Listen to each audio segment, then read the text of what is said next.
morning. Hey, it's nice to see you again. You're probably wondering what I'm doing here. Well, I'm just finishing putting some oil on this end grain cutting board. See, we had a new neighbor that moved in a couple houses down, and it seems he owns a local meat market. So I thought this would make an excellent welcoming gift.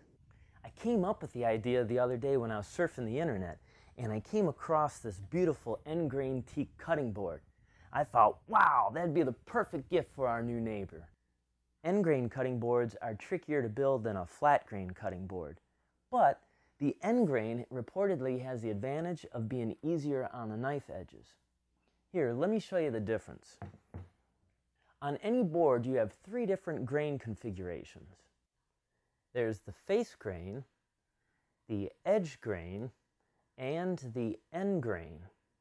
Now, cutting boards can be made from any one of these 3 grain configurations.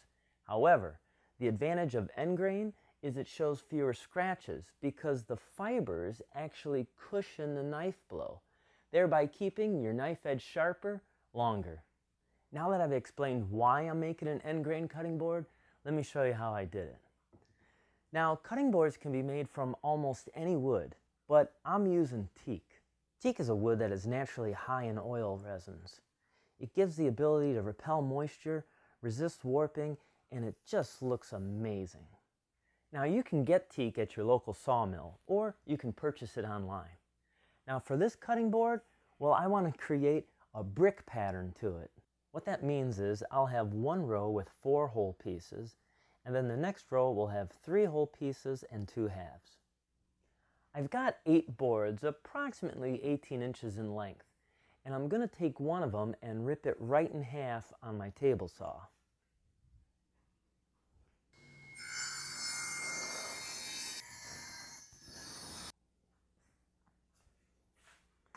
Now, because my table saw blade is about 1/8 of an inch wide, well, I lost that when I ripped this board in half, which means I'm going to have to shave that much off all these other boards.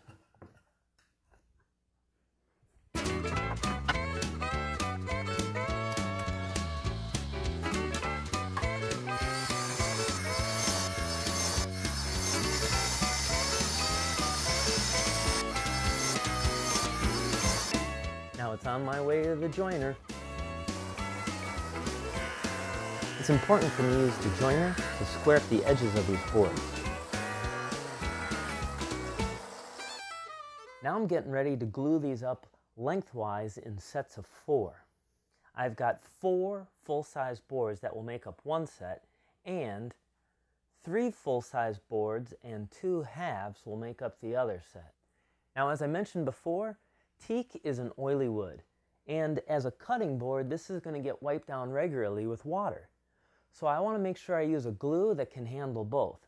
In this case, I'm using a polyurethane glue. Polyurethane glue is different from PVA or yellow glue. One difference is it actually uses moisture to cure.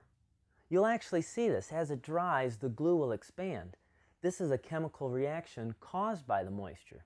So, to help my curing process along, I'm first going to spritz the boards with a little bit of water before I apply the glue. Another difference with polyurethane glue is, well, you can't clean up with it with a damp rag like you could yellow glue. You actually have to use some denatured alcohol. But I have a few tips that will help you with the glue cleanup process. First, I'm going to put some wax paper down on my bench to protect it. I'm also going to put some glue tape on my clamps to prevent the glue from dripping on them.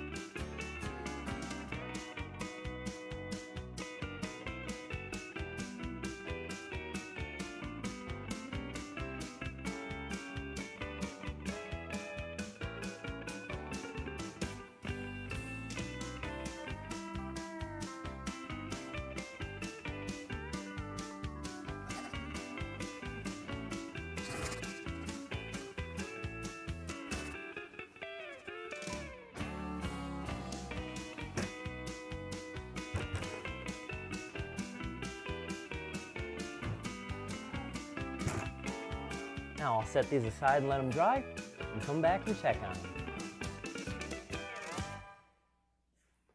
Well, let's take a look at how we did. Wow, with that glue dry, you can really see how the glue expanded. So, I'm going to clean this off with a sharp chisel.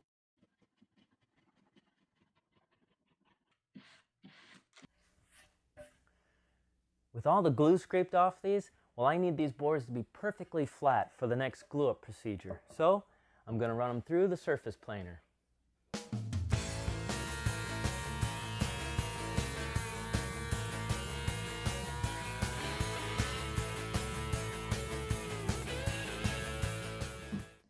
Well, these boards are now perfectly flat.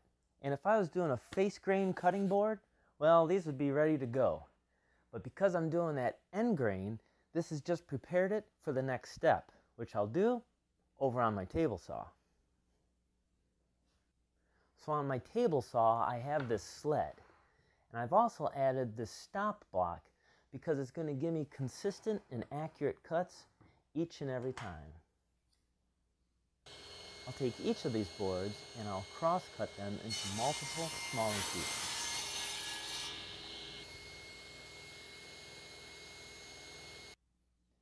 Now that I got all these pieces, well, I got them on the bench with the end grain facing up, and I'm going to alternate them to give me that brick pattern look.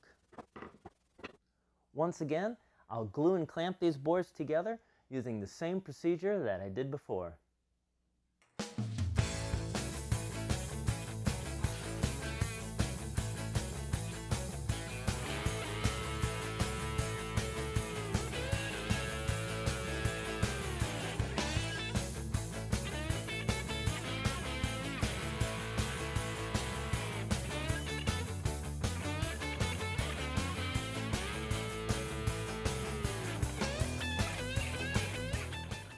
Well, once again, I'll just let this sit aside and dry, and then I'll come back and clean up the glue that expanded out.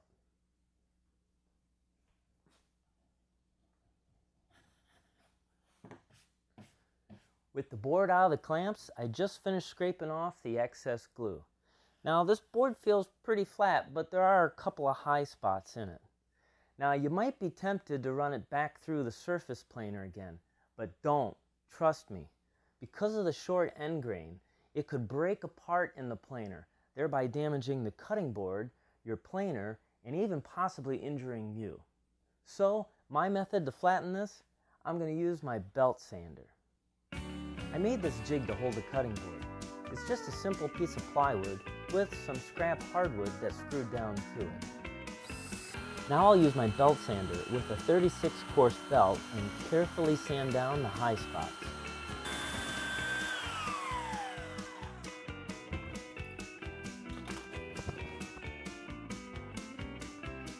Now that's pretty flat. I think at this point I'm going to use my router with a roundover bit to take off these sharp edges.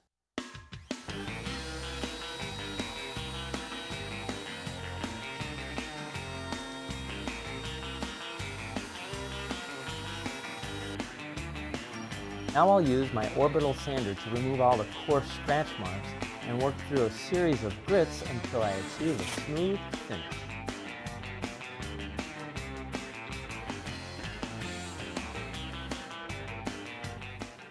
Well, there we are. I took it up to 220 grit, and now the next step is for me to apply a food-safe butcher's block oil on it. Well, here it is. Now you're ready to cook with an attractive and long-lasting cutting board. I think my neighbor is really going to enjoy this. But you know what? I think I better test it first.